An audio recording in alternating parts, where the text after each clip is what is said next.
Okay. Chevron's second quarter earnings took a substantial hit because of low oil prices, the loss of acquisition about Hess. But you know what? That doesn't matter. You know why? Because Mike delivered good numbers here. Joining us now exclusively to break down the quarter, Chevron Chairman and CEO Mike Wirth. Mike, you know I was supposed to have the day off, but I came to work because of you. How do you feel about that? What? I missed that, Jim? I came to work because of you. I had the day off. Well, it's good to see you on a Friday, Jim. Oh, that's a cheap shot right back. Hey, Mike, the growth here is pretty phenomenal. I was concerned at one point that Chevron was going to be just kind of 1 to 2% growth. But you did everything from get back into Venezuela to make a terrific acquisition with Hess to reveal some terrific numbers in the Permian.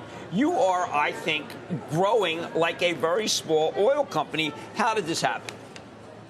Jim, we had strong execution in the quarter. We had record production, and that resulted in exceptional cash generation. We had all-time record production in the Permian Basin, averaged over 1 million barrels a day. We had all-time record production in the United States, which includes the Gulf of America. And we had all-time record production worldwide. Our refinery throughput was the highest in 20 years, and that resulted in free cash flow that was up 15% quarter on quarter, despite the fact that crude prices were down 10%. So strong execution, record production, and exceptional cash generation. Well, let's talk about that. I've not heard you be extraordinarily bullish on the price of oil.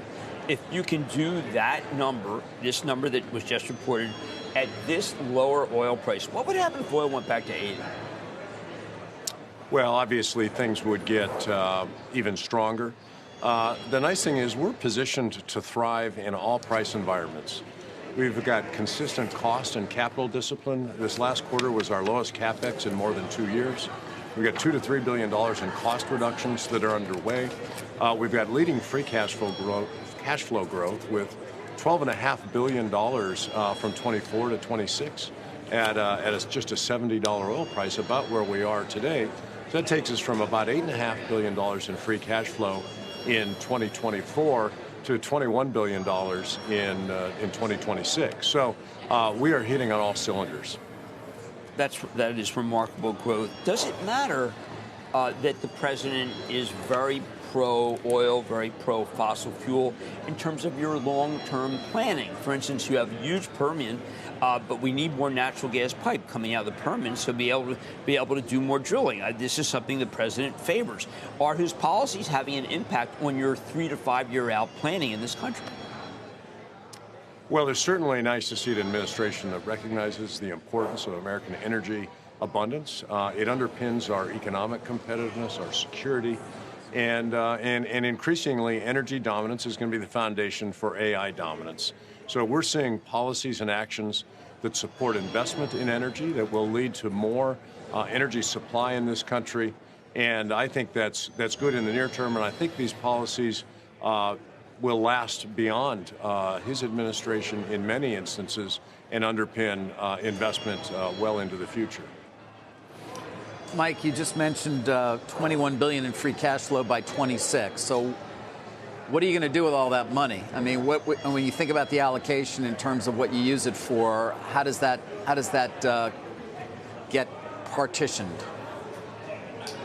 Well, we just had our 13th consecutive quarter where we returned $5 billion or more in cash to shareholders through our dividend and our share buyback. We've increased the dividend for 38 consecutive years. We've got a yield around 4.5% right now.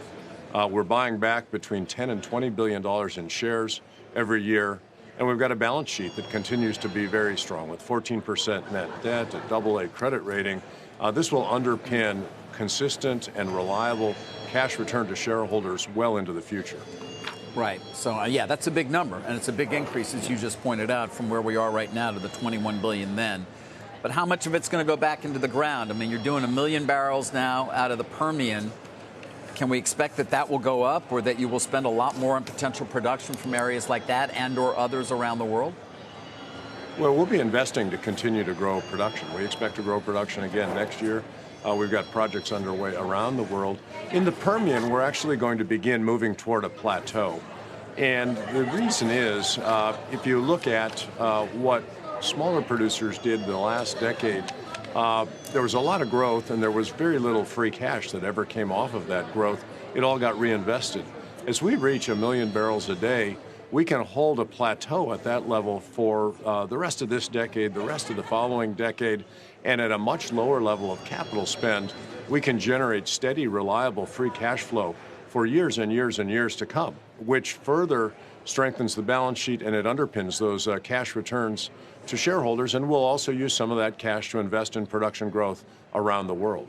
Right. I mean, that makes perfect sense to me, and I would assume to your investor base. I'm not sure, again, back to what my colleague talks about all the time, that the president would be particularly happy to hear that, given he keeps talking about more and more U.S. production. Is that at odds with what you want to do when you're leading a company and you have to worry about your shareholders? Well, our production in the U.S. is up on the order of, with the integration of Hess now, something like 60% over just the last couple of years. And so we're seeing all-time high production in the U.S. It's the largest single destination for our capital investment. I expect that to continue, and we will be a proud American energy producer and larger in the future. But we're a global company. We have opportunities around the world across the value chain, both upstream, downstream, petrochemicals, and so we'll continue to invest in other parts of our business and other parts of the world as well.